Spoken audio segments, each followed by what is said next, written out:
Mother's Day is the third most celebrated holiday in the whole world. Did you know that? First is Christmas, second is Easter, and third is Mother's Day. And that sort of makes sense.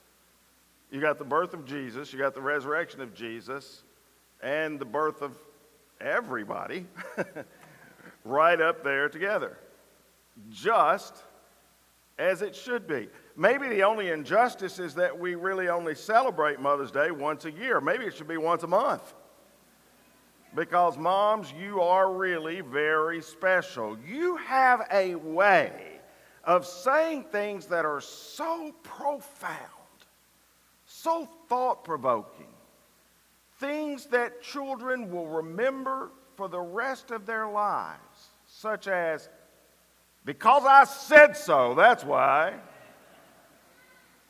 Or such as, "Shut your mouth and eat your food." Profound, life-changing words, those are. I have a feeling that moms throughout history have said some memorable things. It would not surprise me at all if Mona Lisa's mother said, "After all that money your father and I spent on braces, that's the biggest and best smile you can give us." Wouldn't surprise me if Mrs. Columbus said, "I don't care what you and your friends discovered, Christopher. You still could have written sometime." Or maybe if Mrs. Dumpty had said, "Far be it from me to say I told you so, but didn't I tell you so 1,000 times? Don't play on the wall, Humpty. Quit climbing. And now look at you." And one can imagine that Jonah's mother might have said, "Okay, that's a cute story. Now, where have you really been for the last 3 days?" I read an interesting Mother's Day tribute. It went like this. With the first baby, you began wearing maternity clothes as soon as your OBGYN confirms your pregnancy. With the second baby, you wear your regular clothes as long as possible. With your third baby, your maternity clothes are your regular clothes. Hey, I didn't write it. I just read it. With the first baby, you practice Lamaze breathing every day. With the second baby, you don't practice as much because you remember it really didn't help at all the last time. With the third baby, you ask for an epidural in your 8th month. With the first baby, at the first sign of distress, the slightest whimper, you rush in and pick up the baby. You pick up the second baby if you think they're crying loud enough to wake up the firstborn. With the third baby, you just teach the oldest one how to rewind the mechanical swing. With the first baby, you spend a good bit of every day just gazing at that little miracle. With the second baby, you spend time watching every day to make sure the older child isn't poking it or squeezing it or strangling it. By the time the third one comes along, you spend a little bit of time every day hiding from the children. Mothers, today is your special day. We celebrate you and your honor you. And today's message is especially for and about mothers, but not exclusively to mothers. I want to talk to you about some ideas that apply to you in your role as a mother, but if you're not a mom, all of these ideas also apply to you too. You know, Mom, it's awfully easy to get discouraged. It's awfully easy to feel overwhelmed with all of your responsibilities. It's so easy to feel underappreciated at times and inadequate at other times. Everybody feels this way some of the time, moms especially. Your job is to take care of people who don't always want to be taken care of. Your job is to talk to people who don't always want to listen. Your job is to deal with people who don't always want to respond to your efforts the way they should. So today I want to give you 3 reminders, moms, about who God called you to be. And these reminders again apply to all of us, but especially to moms. The first reminder is this: you are absolutely essential. You have any idea what a mom is worth? You can't put it into dollars and cents. But if you could, a study was done just 4 years ago by salary.com that added up the hours moms spent being a housekeeper, a daycare provider, a cook, a facilities manager, a van driver, a launderer, a janitor, and a CEO of the home. And according to 4 years ago, doesn't account for inflation, according to salary.com, the stay-at-home mom should earn $118,432 in fair compensation. The working mom should add another $53,472 above the salary she earns at home as the CEO. Amazing, is it? I don't know if you've ever thought about it, but if the moms ever formed a union, we would all be in deep trouble.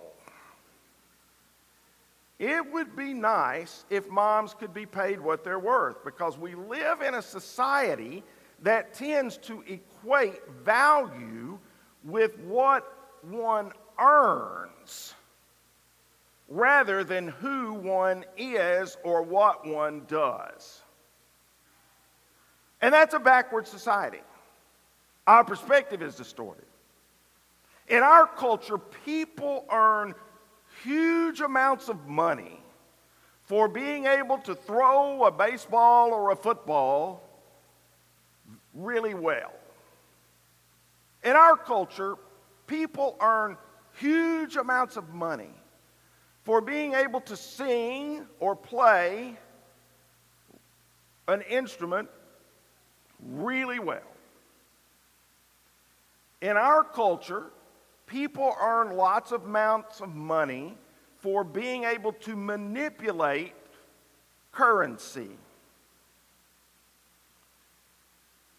The craziness of our culture is that the people who do the best things, the most significant things, are often paid the least. And someone who is described as a social influencer, simply because they are physically attractive, or they have a quick-witted mind, or they have an ability to play a certain kind of game, gets all the credit and all the glory. So corporately, moms, we celebrate your contributions once a year, but I want you to remember every day of your life that what you do as a mother really matters. You are essential. You are important. Sometimes the people around you may not show it. Sometimes they may not even act like they know it, much less show it. But you know it. And your Father in heaven knows it. You are essential. You are important. The people in your life need you more than they are ever able to realize. And without you, they might fall apart. No kidding. Most of us in this room could point to a time in our life where without our mother, we might well have fallen apart. Proverbs says, to discipline a child produces wisdom, but a mother is disgraced by an undisciplined child.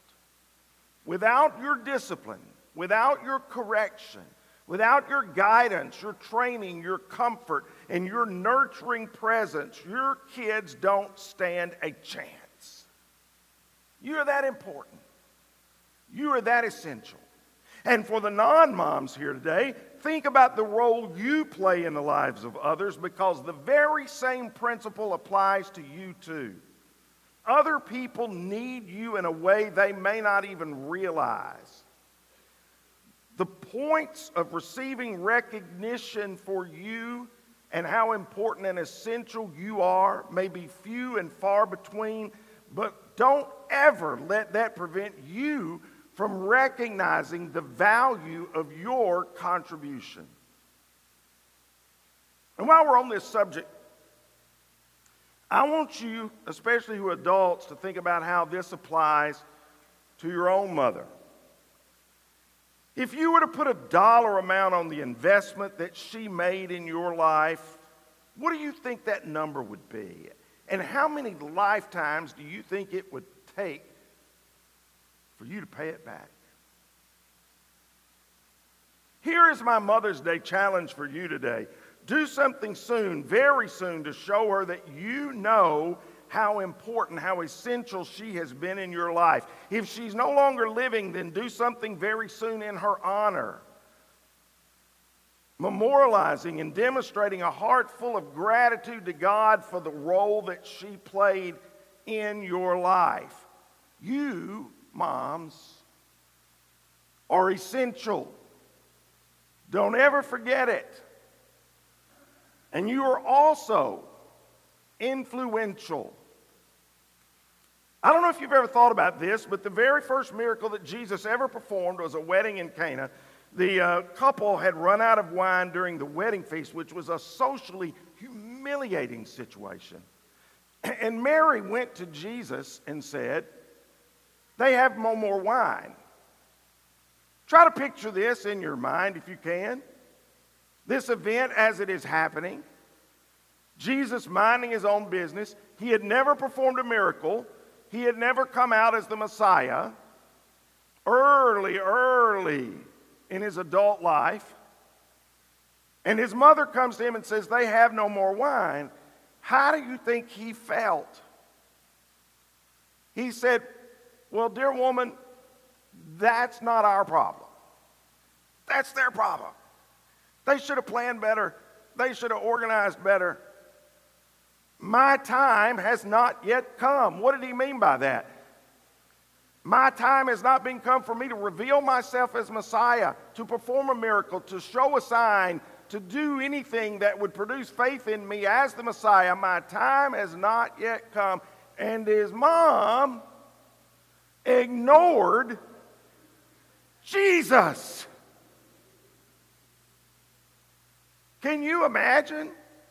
She knew who he was, and she ignored Jesus. She didn't even respond to him. She just turned to the servants and said, "Do whatever he tells you." And you know what he told her.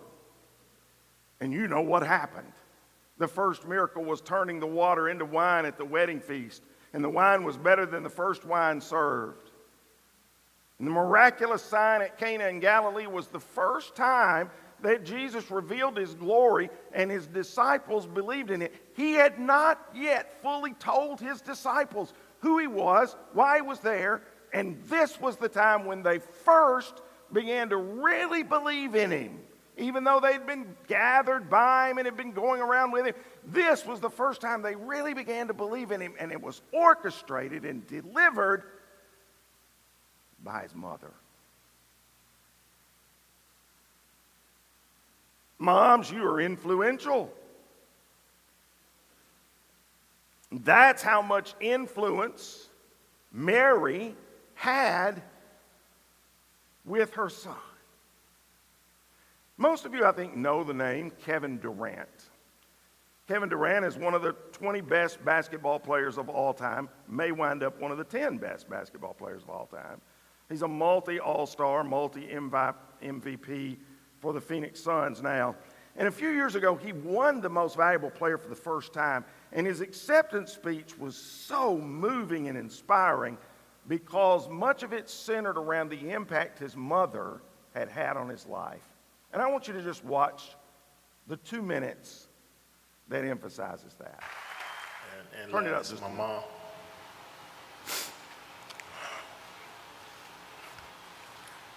I don't think you know what you did.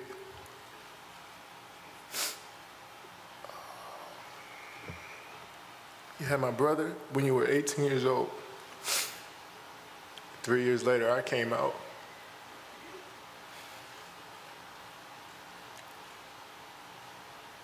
The odds were stacked against us. Single parent with 2 boys by the time you were 21 years old. Everybody told us we weren't supposed to be here. We moved from apartment to apartment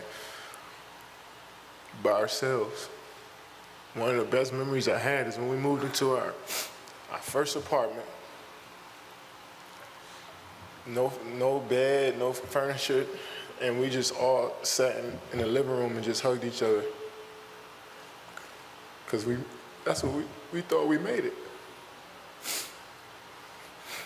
And when something good happens to you, I don't know about you guys, but I tend to look back to what brought me here. And you wake me up in the middle of the night in the summer times, making me run up a hill, making me do push-ups, screaming at me from the sideline of my games at 8 or 9 years old. We wasn't supposed to be here. You made us believe. You kept us off the street, put clothes on our backs, food on the table. When you didn't eat, you made sure we ate. You went to sleep hungry. You sacrificed for us. You the real MVP.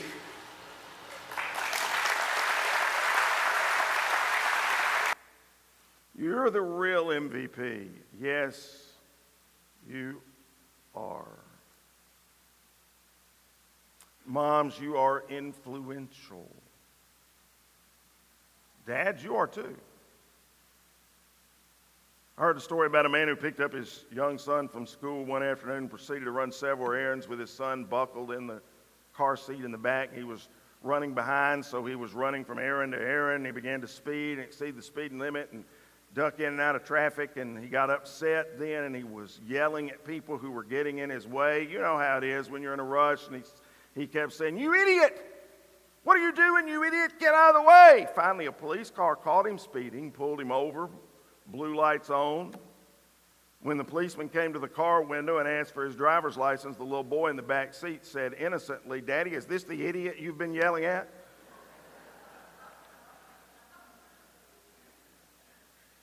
You're influential in both directions, either as the MVP of the family or as the one looking at everybody as an idiot and being mocked by your child, because you know and I know that our children are watching us. They're listening to us. They're learning from us. What we say, they will say. What we do, they will do. How we act, they will act. One family counselor says that there are 7 things that children absolutely need to learn from their parents in the first 10 years they are in the home. How to treat other people. Whether or not to be truthful.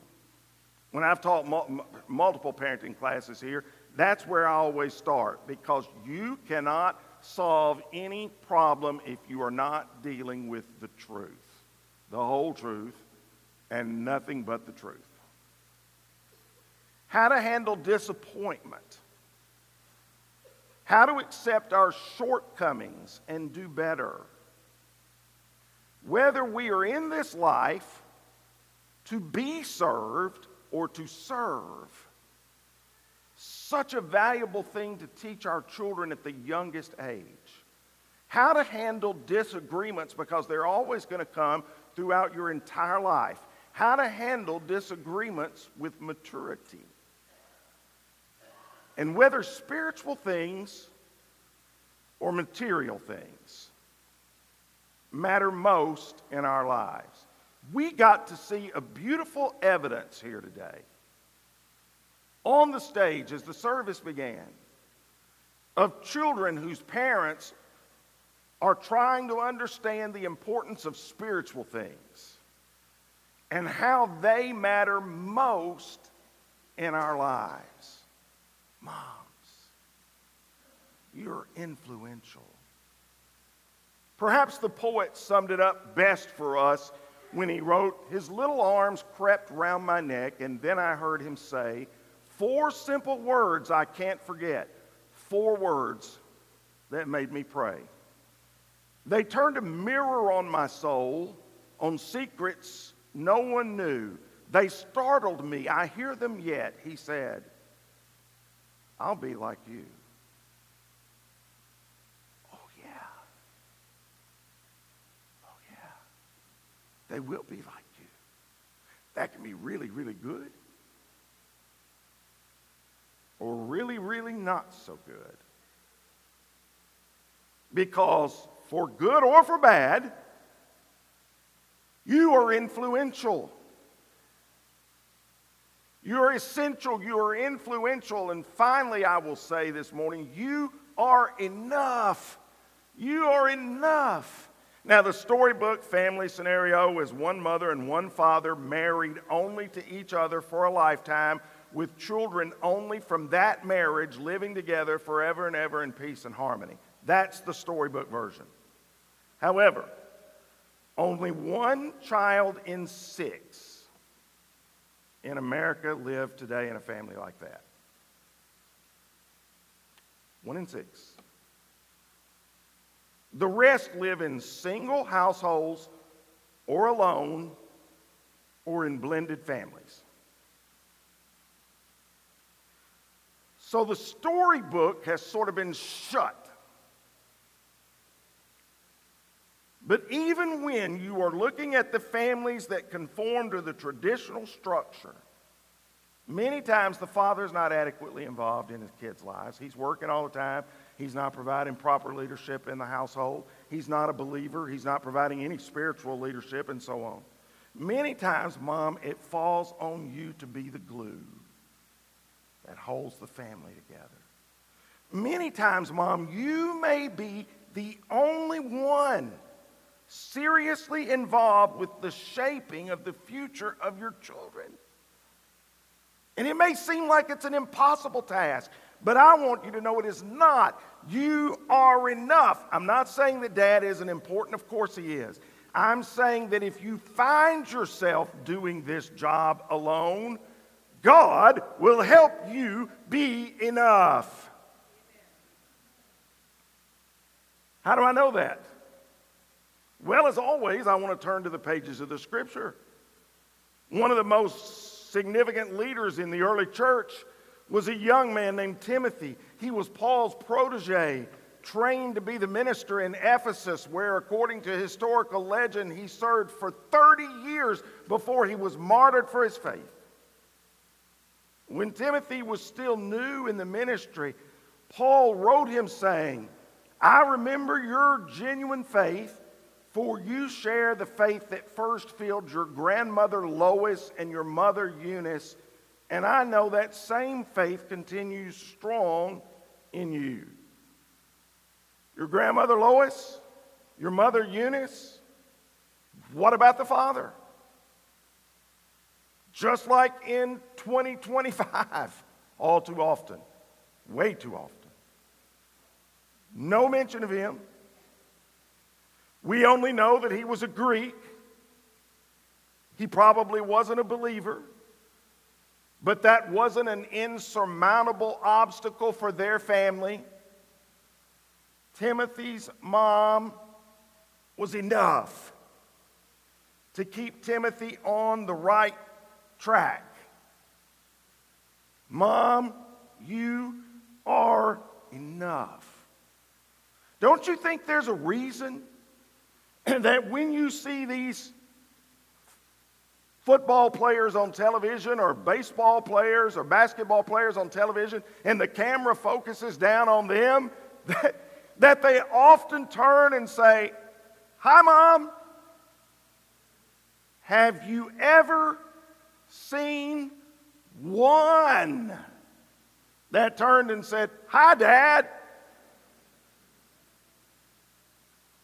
Even if you are alone, physically or emotionally or spiritually or all three, you are enough. You may feel like you have the biggest and most impossible job in the world. You do, actually. But you're up to the task. Even if you're doing this without any help whatsoever, you are enough. You are up to the task. And for those of you who aren't moms, it's the same for you. The challenges before you may seem too big for one person to face all alone, but they're not too big. You are enough because you are not alone. Listen to what God says through his prophet Isaiah. When you go through the deep waters, I will be with you. When you go through rivers of difficulty, you will not drown. When you walk through the fire of oppression, you will not be burned up. The flames will not consume you. You are enough. Sometimes the job of being a mother or the job of being a Christian seems too big for one person to handle. But I want you to leave here today with my words echoing through your mind and ringing in your ear. You are not alone. And because of that, you are enough to do what God has called you to do. Moms, you have a great voice in the lives of your children that no one else will ever have to the same degree. Use your voice wisely. You have a chance to build not just a house, but a future for your children and for your grandchildren. You are essential. You are influential. You are enough. Believe it. Practice it.